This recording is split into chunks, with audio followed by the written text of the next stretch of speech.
자, 잘 보셨죠? 잘 쉬었죠?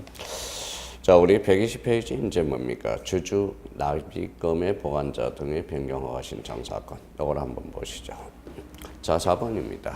뭐니 해도 자본이 중요하죠. 자본이 뭐예요? 대표적으로 이제 캐피탈이죠. 캐피탈이 뭐예요? 머니죠, 머니. 자, 자본과 관련돼서 이 자본이 참 중요합니다. 자본, 나름대로 자본에 대해서 자기 자본에 대해서는 무슨 자본이 있죠? 바로 자기 자본이 있어요. 자, 자기 자본이 있고 타인 자본이 있어요. 타인 자본이 있죠. 자, 자기 자본이 대표적으로 뭡니까? 이게 주식이에요. 주식과 관련돼서. 자, 주식. 자, 주식과 관련돼서 대표적으로 뭡니까? 납입 보관자 변경 허가 사건, 액면 미달 발행 허가 사건, 매수 가액 결정 허가 사건이 있고요. 그다음에 금액 정감 사건이 대표적으로 자기 자본과 관련돼서 대표적인 논점이 되겠고요. 그다음에 대표적으로 타인 자본이 있어요. 타인 자본이 뭡니까? 대표적으로 여기 무서운 게 하나가 나오죠. 제일 무서운 게 뭐예요? 바로 사채죠. 사채 참 무섭죠. 사채가. 저 사채와 관련돼서 대표적으로 사채 관련 사건이 있다라는 거. 사채 관련 사건이 있어요. 자본이 또 한편으로 자본이 좋을 수도 있지만 우리가 제일 골칫덩어리가 또 뭐예요? 주식이죠. 주식은 자식보다 더 골칫덩어리입니다. 사실 따지고 보면. 또 우리 타인 자본에서 무서운 것 바로 사채라는 것. 그래서 사채 관련 사건이 있어요.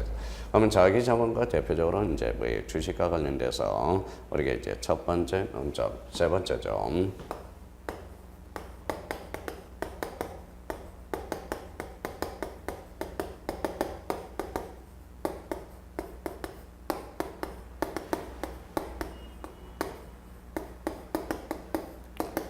그래서 주식 납입금 보관 변경 허가 사건이 있습니다.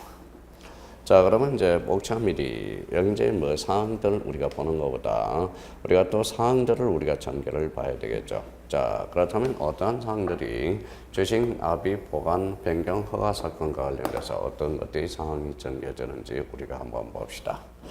자, 대표적으로 이제 회사와의 관계에서 회사와 이제 대표적으로 주주의 관계죠. 주주의 관계가 대두되기 시작합니다.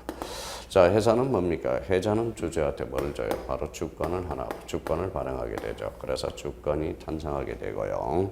여기에 대해서 그러면 주주가 주권을 우리가 부르려면 여기에 대해서 주주는 뭐예요? 회사한테 뭐예요? 납입을 해야 되겠죠. 이게 납입금입니다. 이게 납입금이라는 게 이제 전개되기 시작하고요. 이 납입금이 대표적으로 뭐예요? 주금이 되죠. 주금. 자, 주금 납입. 그러면 요 주금 납입에 대해서 대표적으로 요 납입금을 어디에다 우리가 내야 됩니까? 바로 금융기관 은행에다 내야 돼요. 금융기관 은행에다 우리가 제출해 줘야 된다는 거. 그러면 주금 납입과 관련돼서는 이렇게 되죠. 이렇게 이제 이런 예를 대표적으로. 자, 그러면 주식회사 이렇게 이제 나겠죠. 주식회사 무슨 은행이라고 그러겠죠. 무슨 은행 그다음에 지점이 나오겠죠. 그러면 여기에다 이제 납입하라고는 이제 납입금입니다. 납입 이제 보관자가 나오죠. 납입 보관자. 근데 여기에서 이제 주주가 납입 보관에 대해서 이제 좀 변경을 좀 해주자. 어디 주금 납입급 금융원을 변경을 할 때 여기에 대해서 대표적으로 법원의 허가가 필요하다라는 거예요. 그래서 구체적인 사항을 한번 봐봐요.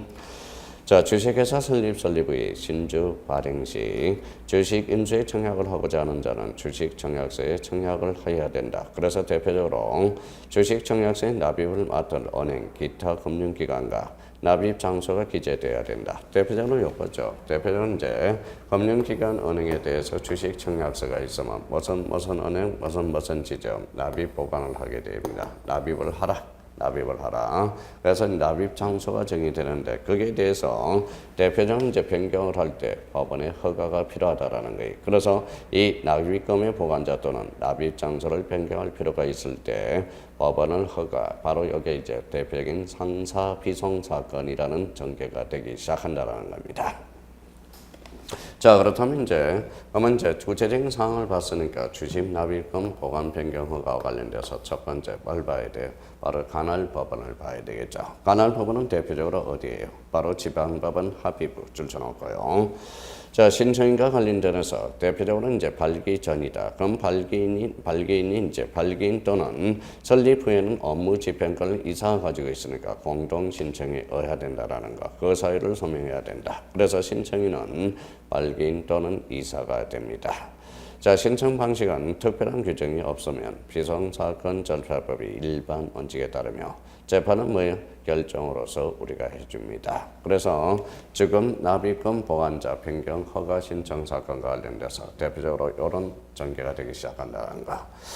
자, 그래서 이제 자본과 관련돼서 특히 이제 자기 자본, 그 다음에 타인 자본, 여기에서 대표적으로 3, 주식, 납입금, 보관, 변경 허가 사건. 뭐 간단합니다. 나름대로 이제 그렇게 측면에서 정리해 두시면 되겠고요.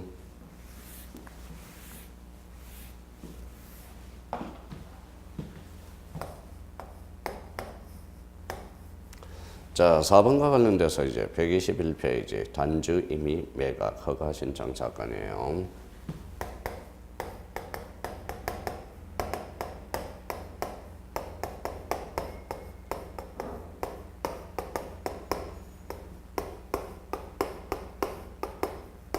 자, 그래서 단주 임의 매각 허가 신청 사건. 여기에 대해서 이제 단주가 뭐냐? 단주를 한 주 미만을 단주라고 그러죠. 그래서 단주. 그러면 선생님, 단주 임의 매각 허가 사건에 대해서 단주의 의미를 알았으니까 그럼 한 주 미만의 주식을 단주라고 그런다. 그렇다면 여기에 대해서 그러면 우리가 왜 단주 임의 매각 허가 사건이 대두되는가? 그래서 구체적인 사안들을 우리가 보죠. 그러면 이런 거겠죠. 여기에 대해서는 이제 주식 배당이라는 게 있어요. 주식 배당. 자, 그러면 주식 배당과 관련돼서 대표적으로 주식 배당 원칙은 뭐고 A가 뭔지 한번 봅시다. 그러면 원칙은 뭐고 A가 뭐냐? 주식 배당은 원칙은 뭡니까? 바로 현금 배당이 돼요. 그래서 현금 배당이 돼요.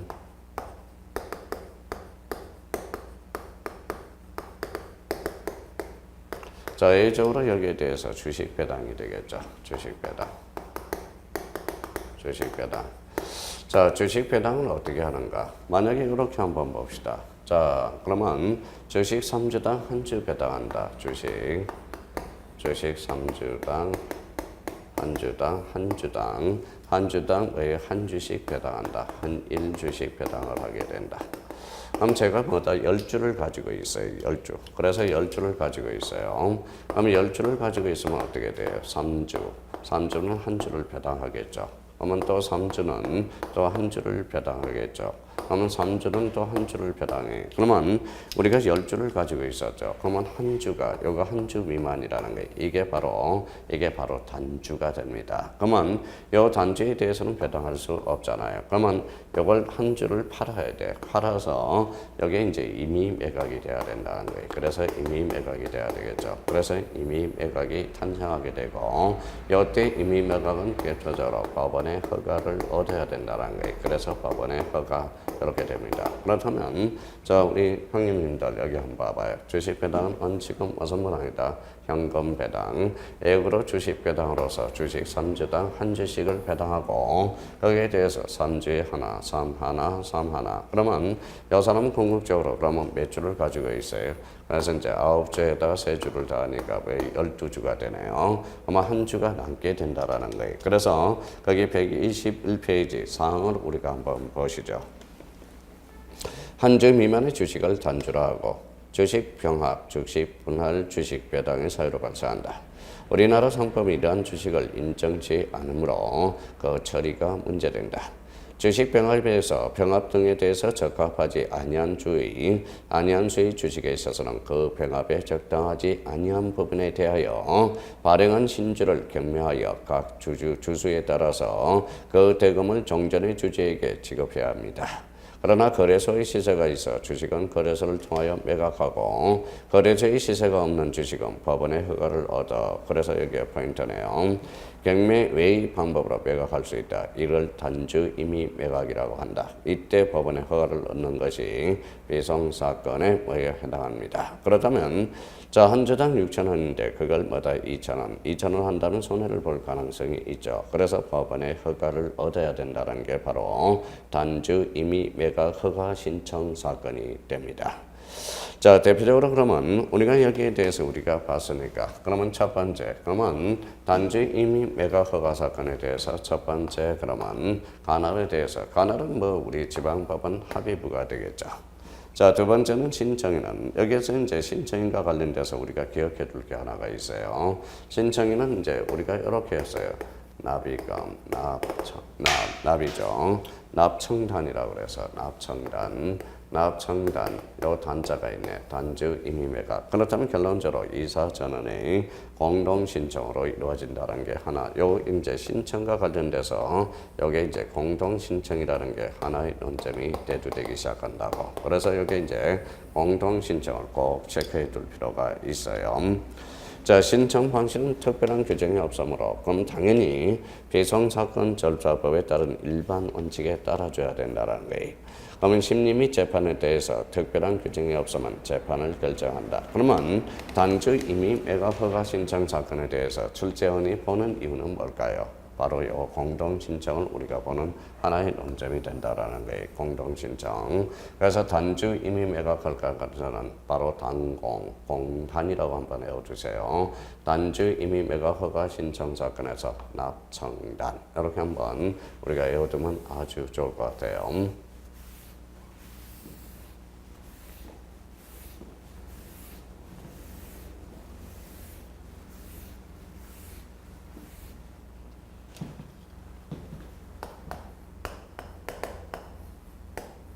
자, 5번은 이제 먼저 한번 봅시다. 자, 일시이사네. 일시이사. 자, 일시이사 직문적. 일시이사 선임 신청 사건이 되네요.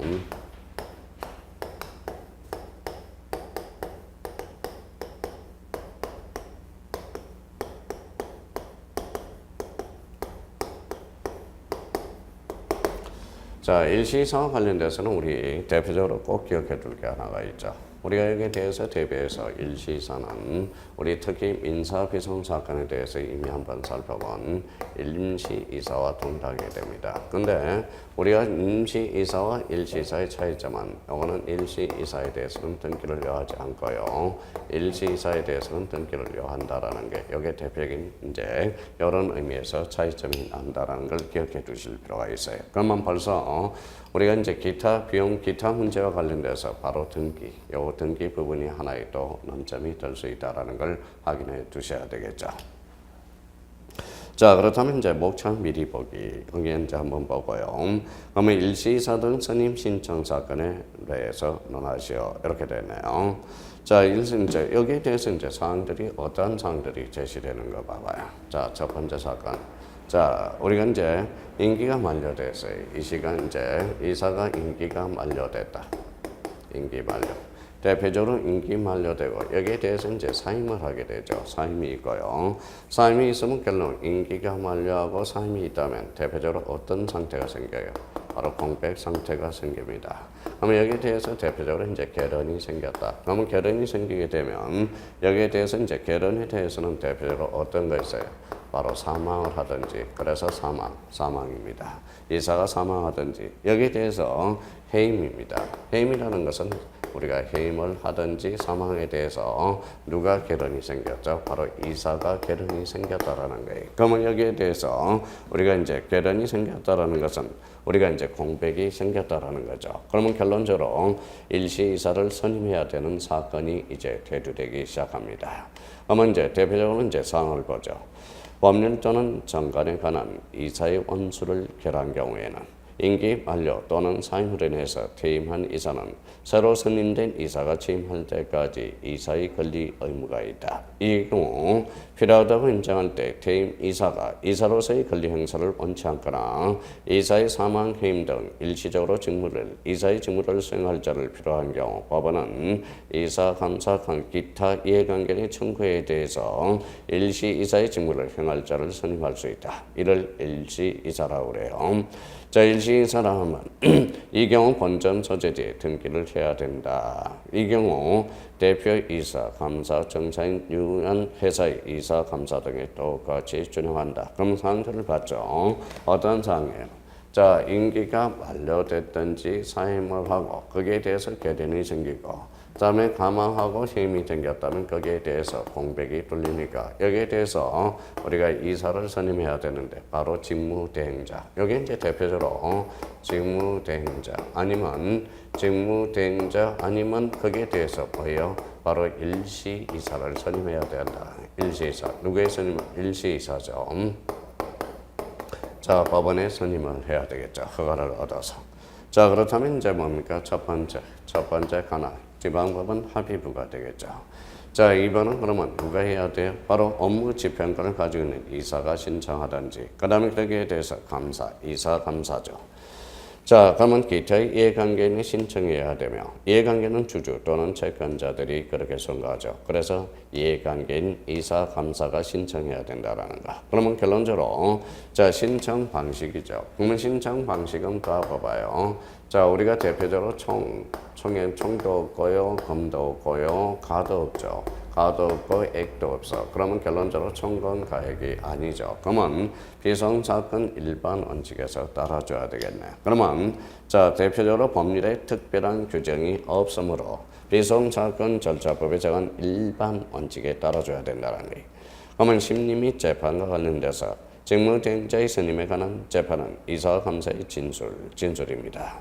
자, 진술에 대해서 그러면 직무대행자의 선임은 이유를 붙인 결정으로 해서 한다. 네 번째 대해서 심리 및 재판에 대해서는 이유를 붙인 결정으로 해서 한다. 이유를 붙인 결정은 다시 한번 복습을 한번 해봅시다. 자, 이제 외웠든지 안 외웠든지 확인해봐요. 자, 인간 리모컨입니다. 불러봐요. 한국 좋아요. 한국 또 이신청. 그 다음에 뭐라고 써놨죠? 의견 진술.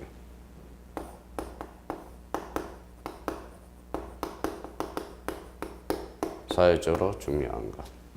또 자, 건전정 사건. 자, 그렇다면 이제 항고와 이신청, 의견 진술. 그럼 대표적으로 의견 진술이 걸리네요. 의견과 진술, 사회적으로 중요하고 건전적 사건. 아마 의견 진술을 들으니까 대표적으로 이유를 붙인 결정으로서 해준다. 이유를 붙인 결정. 이렇게 이제 결정이 되네요.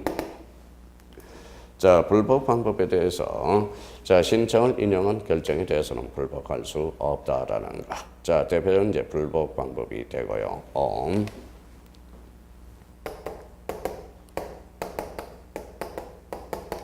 자, 기타와 관련돼서는 두 가지 측면에서 봐야죠. 그래서 이제 보수 직업입니다. 세상에 공짜로 할 사람이 없죠. 그래서 보수 직업. 하나는 이제 등기 문제가 발생하겠죠. 등기. 자, 보수 직업은 일시이사로 일을 하기 때문에 보수 직업을 줘야죠. 그래서 보수 직업을 줘야 되고 여기에 대해서 우리가 또 보수와 관련돼서 논점이 또 하나 대두되기 시작하죠. 자, 법원이 결정을 한다. 누가 결정한다? 법원이 결정하고 그래서 법원이 결정 이렇게 되는 거네. 법원이 결정. 자, 그 다음에 대표적으로 이사 감사의 의견이죠. 그래서 이사 감사의 의견, 감사의 의견을 들어야 되고요. 이사 감사의 의견. 여기에 대해서 이제 배워요. 대표적으로 이제 즉시 항고가 되겠죠. 즉시 항고. 그러면 보수 직업에 대해서 법원이 결정하고 거기에 대해서 이사 감사의 의견을 들어서 만약에 보수가 적다, 돈의 문제죠. 그러면 즉시 항고할 수가 있다. 자, 일시이사와 관련돼서 직무대행자 그러면 등기가 가능하다. 등기를 한다라는 거죠. 그래서 직무대행자의 선임 등기. 그러면 주식회사의 이사, 감사, 대표자 또는 청산이나 유한회사의 이사, 감사, 청산의 직무를 일시 행할 자를 선임한 경우 그 등기를 1심 수서법원의 회사 본장과 지정 소재지 등기소의 등기를 촉탁해야 된다. 그래서 촉탁 이렇게 연결이 되네요. 그렇다면 이제 일시이사 선임 신청 사건에 대해서 이거는 우리가 이것도 나름대로 잘 정리해 두셔야 됩니다. 그럼 여기에 대해서 이제 논점을 다시 한번 짚어보죠. 자, 그러면 첫 번째 관할은 그렇게 큰 논점이 없죠. 어차피 상사 비서는 누가 하기 때문에 지방법원 합의부가 하기 때문에. 자, 신청인과 관련돼서 이거는 이사와 감사와 기타 이해관계인 그렇게 이제 연결이 되고요. 3번의 신청 방식에도 크게 큰 자, 신청 방식과 관련돼서도 큰 언점이 없네요. 그러면 여기에서 대표적으로 심리 및 재판에 대해서 여기에 대해서 대표적으로 뭐 해야 돼? 이유를 붙인 결정으로서 한다. 여기에 이제 하나의 언점이 대두될 수가 있고요. 그다음에 여기에 대해서 이유를 붙인 결정. 그래서 항고, 그 다음에 이의신청, 그 다음에 의견 진술, 이걸로 이제 연결이 되는 거죠. 여기에 대해서 이제 사회적으로 중요, 검정적 사건, 이렇게 연결이 됩니다. 자, 그 다음에 이제 5번째, 불법 방법. 여기에 대해서 인용을 했다 그러면 불법할 방법이 없다라는 거. 그러면 기타와 관련돼서 이제 보수 직업과 관련돼서 등기. 그러면 이 기타에 대해서 또 하나의 언점이 대두될 수 있다라는 거. 그러면 일시이사 스님 신청 사건과 관련돼서는 이거는 아주 잘 해놔야 됩니다. 의미를 그렇게 잡아주시면 될 것 같아요.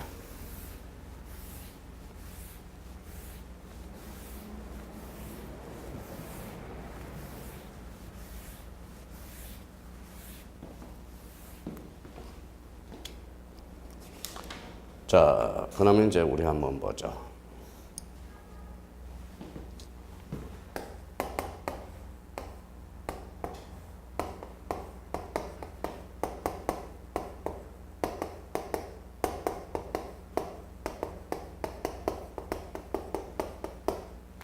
자, 업무, 직무 등자의 상무.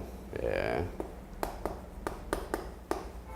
왜? 상무의 뭐예요? 행위.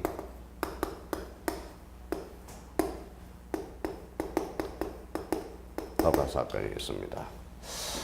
자, 직무쟁자의 상무. 그럼 대표적으로 일시이사의 어떤 상무. 이 상무라는 게 뭐예요? 보통 상무 전무가 아니에요. 통상사무입니다.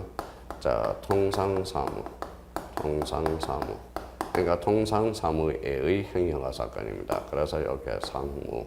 그래서 이제 상무에 대해서 이제 개념을 한번 잡고요. 그럼 대표적으로 사항들이 어떤 사항들인지 이런 사항일 겁니다. 자, 그럼 우리 한번 보죠. 자, 이사스님의 무효나 취소 또는 이사힘의소가 제기된 경우에 그렇다면 A, B, C 이런 세 사람이 있네요. A, B, C 세 사람이 있어요. 그럼 여기에 대해서 대표적으로 이제 이사힘의소가 제기됐다. 이사힘의소가 제기됐어요. 서제기. 자, 그러면 이사힘에 대해서는 뭐예요? 가압류일까요? 가처분일까요? 또 가압류, 가처분 헷갈리면 안 됩니다. 대표적으로 가압류와 가압류, 그 다음에 이제 가처분과 관련돼서. 자, 기준은 뭡니까? 대표적으로 가압류와 가압류는 이제 검전 사건이죠. 그래서 피보전 권리가 검전일 때, 가처분은 뭐라고 했어요? 바로 검전 이해 권리라고 그랬어요. 검전 이해 권리. 그래서 가압류, 가처분. 그러면 기준은 검전이냐, 검전 이해 권리냐. 그러면 이사힘의 소재기는 피보전 권리가 검전이 아니죠. 대표적으로 그러면 여기에 대해서 가처분을 우리가 하게 되죠. 자, 그러면 여기에 대해서 이제 이사힘의 소재가 제기되었다면 여기에 대해서 어떤 의미가 이제 대두되기 시작합니까? 자, 업무 집행을 정지를 시켜야 되겠죠. 그래서 이사의 업무 집행 정지를 해줘야 됩니다. 집행 정지를 해줘야 되겠죠. 자, 그러면 여기에 대해서 그러면 의사의 업무 집행이 정지되니까 뭐예요? 업무를 할 사람을 둬야 돼. 그게 바로 직무대행자 선임은 사건이 되기 시작해요. 그래서 의사의 업무 집행이 되니까 여기에 대해서 바로 직무대행자 선임이 다들 선임을 해야 되겠죠. 그래서 직무대행자 선임. 자, 이때 직무대행자의 업무를 어디까지 봐야 되느냐? 이게 바로 통상 업무가 된다고 그랬어요. 그래서 통상사무가 돼요. 그래서 통상사무를 어디까지 인정해줘야 되느냐? 그래서 이제 상무가 됩니다. 자, 여기에 대해서 그러면 자, 통상사무는 이제 뭐예요? 직무대행자가 할 수 있지만 여기에 대해서 상무예의 행위를 할 때 그러면 대표적으로 상무예의 행위를 할 때는 여기에 대해서 뭐가 탄생이 된다? 법원의 허가를 얻어야 된다. 그래서 법원의 허가. 그럼 여기에서 법원의 허가에서 탄생하는 게 바로 뭐예요? 바로 상사 비송 사건이 대두되기 시작합니다. 그래서 상사 비송 사건이 대두되네. 그럼 구체적인 사항들이 이런 사항들이 전개되어 있다라는 거예요. 자, 그러면 이사 선임 결의 무효나 취소 또는 이사 힘의소가 제기된 경우에서 법원은 당사자의 신청에 의해서 가처분으로서 이사의 업무 재편을 정지할 수 있고 또한 직무대행자를 선임할 수 있다. 이러한 직무대행자는 가처분 명령에 따른 정함이 있는 경우 외에는 회사의 상무에 속하지 아니한 행위를 하지 못한다. 그러나 법원의 허가를 얻는 경우 상무 외의 행위를 할 수 있으며 이때 법원의 허가를 얻는 것이 상무 외 행위 허가 신청 사건이 된다. 그래서 법원의 허가, 그래서 상사 비송 사건이 대두되기 시작합니다. 그렇다면 여기에서 대표적으로 그러면 여기 봐봐요. 그래서 이런 구체적인 사항들이 이제 제기가 된다라는 거. 그러면 여기에서 통상사무가 바로 대표적으로. 그러면 어디까지 통상사무고 어디까지 뭐야? 상무의 행위냐 우리가 봐야죠. 그러면 상무행위. 우리가 이제 상무행위라는 게 있어요. 상무 업무. 자, 상무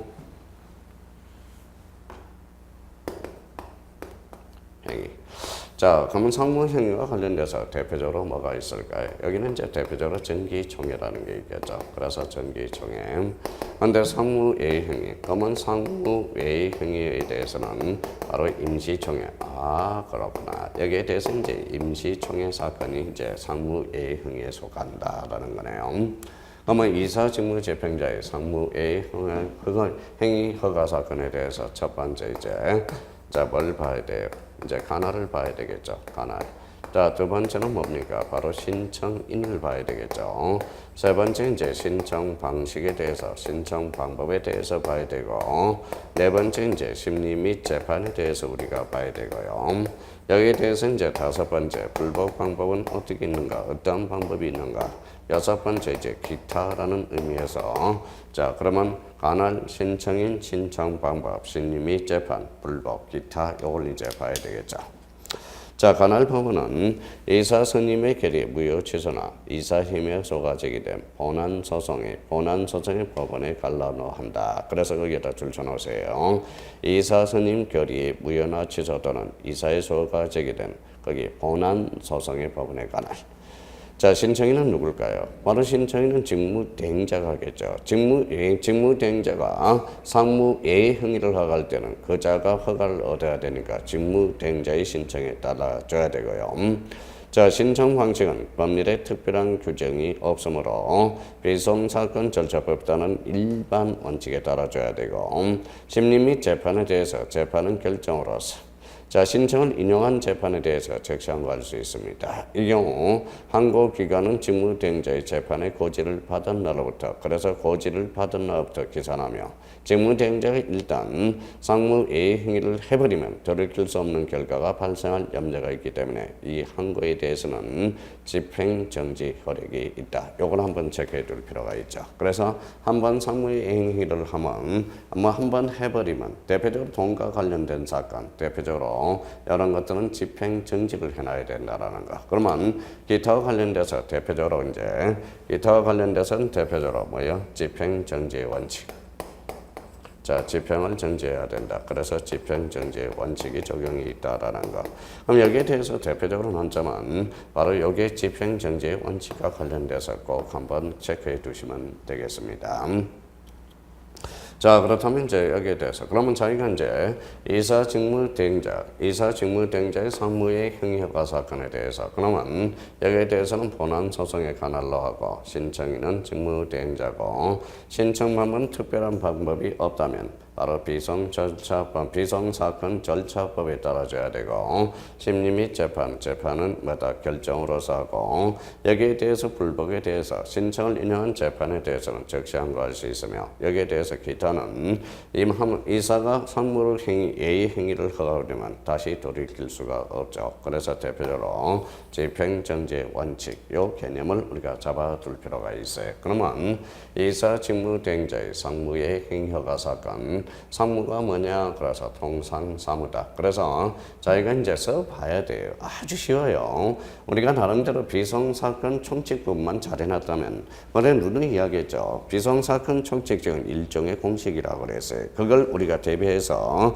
우리가 이제 관할이라든지 신청인이라든지 신청 방식에 대해서 대표적으로 심리 및 재판에 대해서 그 다음에 대표적으로 불복 방법에 대해서 우리가 숙지를 해달라고 그랬죠.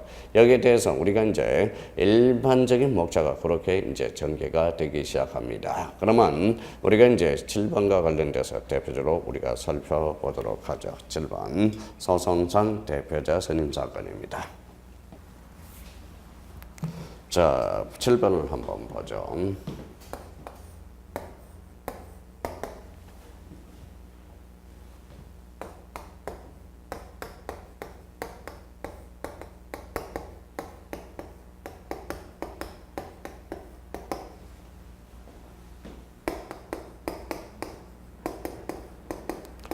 자, 소송상 대표자 선임 사건. 자, 여기에 대해서 이제 대표자 선임 사건.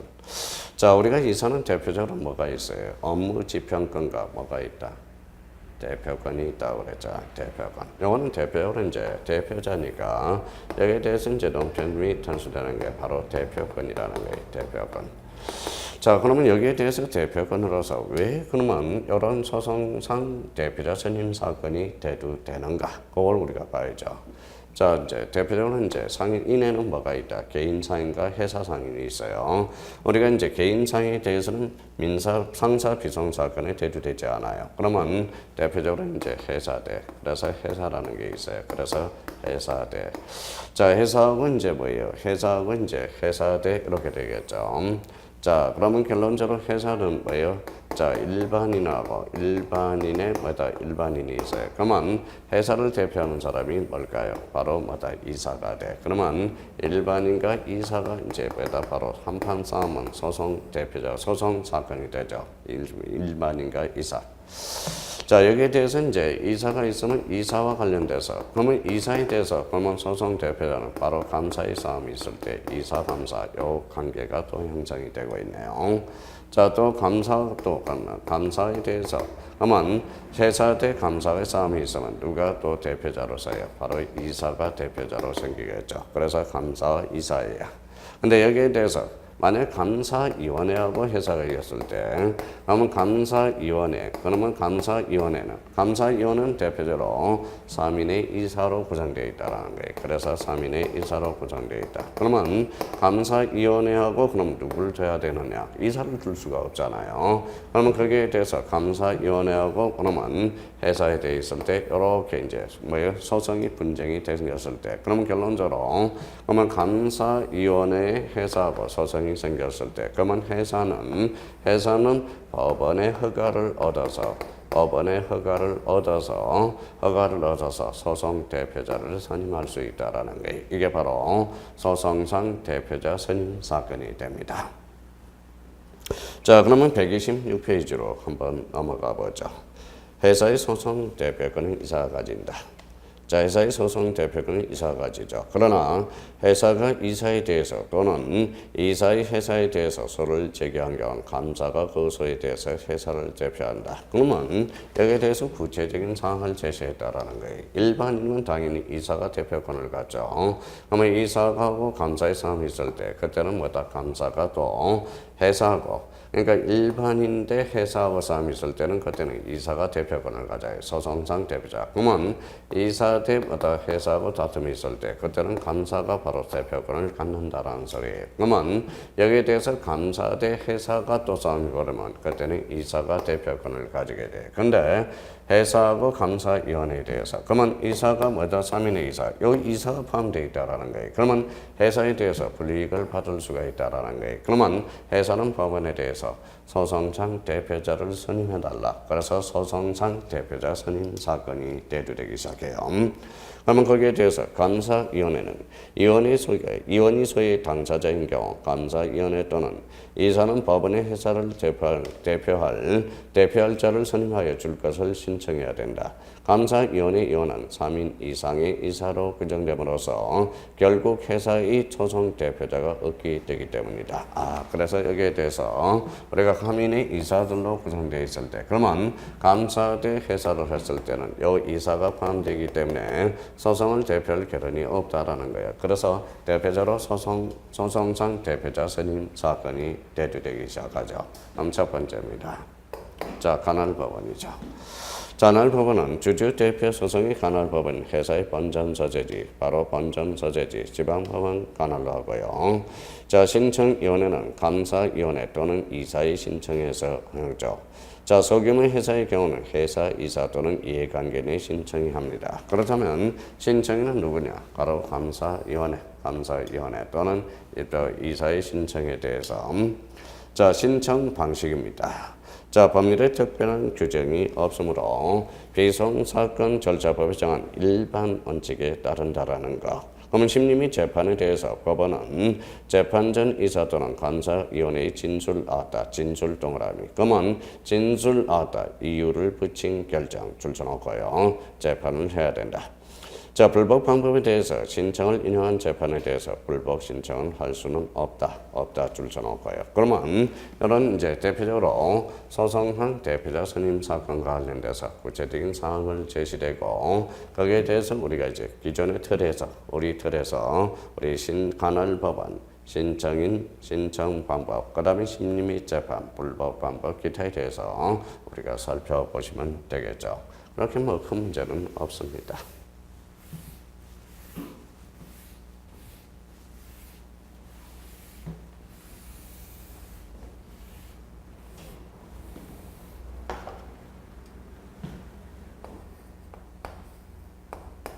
자, 8번째입니다.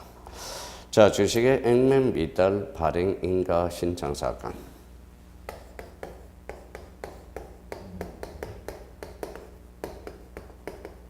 액면.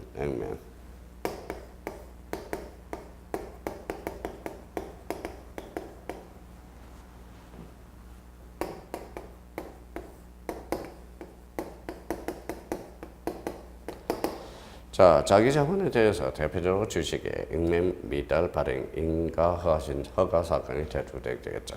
여기에 대해서 이제 뭡니까? 자, 우리가 이제 주식 발행 이제 구체적으로 이제 사항들을 이런 이제 의미 정도를 봐줘야 되겠죠. 그럼 여기에 대해서 이제 주식 배당, 주식 발행이라는 걸 의미를 잡아야 되고 여기에 대해서는 액면이 뭐냐?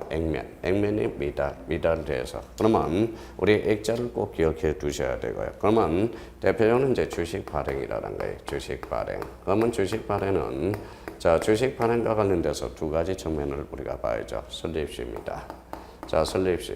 자, 설립시 예를 하나 들어봅시다. 한 주 5,000원이었어. 한 주 5,000원이었다고 생각해봐요. 그래서 이 설립하면 뭐가 돼요? 주식 발행 설립시 검사인 허가 사건이 또 신청 허가 사건이 또 벌어지게 되겠죠.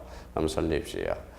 근데 여기에 대해서 이제 설립 후입니다. 그러면 설립 후에도 신주를 발행할 수 있느냐 이런 이제 의미가 되죠. 그래서 신주 발행과 관련돼서 신주 발행 이런 의미가 되죠. 설립 시 이제 한 주에 이제 5,000원인데 설립 후 이제 신주 발행과 관련돼서 한 주가 만약에 한 주를 이렇게 한다고 봐봐요. 신주 발행을 만약에 한 주를 뭐예요? 한 주를 마다 신주 발행을 했을 때 한 주 5,000원이다. 그러면 5,000원을 발행했다면 액면가가 되는 거죠. 액면가. 만약에 요 이상을 넣으면 액면 초과가 되겠죠. 그럼 여기에 대해서 만약에 한 주를 3,000원으로 했다. 그러면 3,000원으로 했다. 그러면 액면 미달이 되는 거야. 왜? 자, 그러면 처음에 이제 신주 설립시는 한 주 5,000원이거든. 그러면 설립 후 이제 신주를 발행하는데 한 주 5,000원을 기준으로 해서 놀랐다. 초과하면 액면 초과가 될 거고 한 주는 뭡니까? 바로 3,000원에 우리가 신주를 발행했다면 액면 미달이 되겠죠. 그러면 이 액면 미달이 되면 우리 자기 자본에 대해서 회사 주식 자기 자본 충실의 의무에 위반되게 되죠. 그러면 이 액면 미달을 했을 때는 누구의 허가를 얻어야 된다? 바로 법원의 허가를 얻어야 된다라는 거예요. 그게 바로 주식 액면 미달 발행 허가 신청 사건이 돼요. 그러면 우리 한번 봅시다. 사항은 자, 주식은 상법상 자본 충실의 원칙상 액면 가액 미달로 발행하지 못한다. 그러나 경영의 부실로 인한 결손이 누적으로 자산 상태가 악화된 회사가 신주를 발행하는 경우처럼 특별한 사유가 있을 때 예조로 주식의 액면 미달 발행을 허용하고 있다는 거예요. 회사가 성립한 날로부터 2년을 경과한 후에 주식을 발행하는 경우는 회사는 법원의 인가를 얻어서 주식을 액면 미달 가액으로 발행할 수 있다. 이때 주주총회의 특별 결의에서 주식의 최저 발행 가액을 정해야 된다. 법원은 회사의 현황과 재반 사정을 참작하여 최저 발행 가액을 변경하여 인가할 수 있고 이 경우에 법원의 회사의 재산 상태 기타 필요한 사정을 조사하기 위해서 우리 검사인을 선임할 수 있다. 그래서 대표적으로 주식 발행에 대해서 검사인 선임 신청 사건이 있었죠. 검사인 신청과 관련돼서 대표적으로 주식회사 설립에 대한 우리 검사인이 있었고 대표적으로 주식 발행에 대해서 검사인이 있었고요. 대표적으로 주식회사 업무와 재산 상태에 대한 검사인 선임 신청 사건이 있었어요. 그러면 결론적으로 이제 검사인을 선임할 수 있다. 그러면 여기에 대해서 이제 가보죠. 자, 그러면 주식 액면 미달 발행 시가 사건에서 첫 번째 관할이죠. 지방법원 합의부가 되죠. 그럼 두 번째 주식 액면 미달에 대해서 이거는 뭐예요? 업무 집행권을 가지고 있죠. 그럼 누가 신청한다? 바로 이사가 신청하게 됩니다. 자, 그러면 신청 방식은 대표적으로 서면이야. 우리가 총금 가액이 있죠. 그래서 총금 가액. 그래서 자, 총금 가액과 관련돼서 여기 이제 자, 그다음에 가액 여기 액이 있죠. 반드시 서면으로 우리가 해줘야 되고요. 자, 심리 및 재판에 대해서 재판은 법원을 재판하기 전에 이사의 진술을 들어야 된다. 진술 나와 있네. 진술 이유를 붙여야 돼. 그래서 진술하면 이유를 붙이는 결정으로서 자, 불법 방법에 대해서는 우리 재판에 대해서 즉시 항고할 수 있습니다. 자, 이 항고는 보면 그러면 우리 발행하면 효과가 나타나기 때문에 잠시 정지를 해야 돼. 그래서 집행 정지 효력이 있다. 그러면 자, 집행 정지 효력과 관련돼서 대표적으로 이제 우리 자, 돈에 대해서는 즉시 항고, 집행 정지 사유 여기에 대해서 불복할 수 있다라는 거. 돈에 대해서 우리가 여기에 대해서 하나의 논점 돈이 나왔습니다. 돈 그러면 뭐예요? 대표적으로 즉시 항고할 수 있어요. 그래서 즉시 항고가 가능하다. 그래서 즉시 항고. 그다음에 또 여기에 대해서 집행 정지가 돼야 되겠죠. 그래서 집행 정지 효력이 발생한다. 그래서 대표적으로 집행 정지의 효력이라고 우리가 잡아줘야 되고요. 효력. 여기에 대해서 이제 돈 그러면 대표적으로 여기에 대해서 불복할 수가 있죠. 그래서 불복. 그래서 이제 불복과 관련돼서. 자, 그렇다면 이제 다시 한번 우리가 정리해 보죠. 첫 번째 신청. 자, 관할이죠. 지방법원 합의부가 됩니다. 이번에 대해서 신청인에 대해서는 대표적으로 이사가 해주고요. 세 번째에 대해서는 우리 신청 방법에 대해서는 서면이다. 서면으로 우리가 해줘야 되고 네 번째 이제 심리 및 재판에 대해서는 대표적으로 재판을 하기 전에 이사의 진술을 들어야 되니까 거기에 대해서 이유를 붙인 결정으로서 해주게 되고요.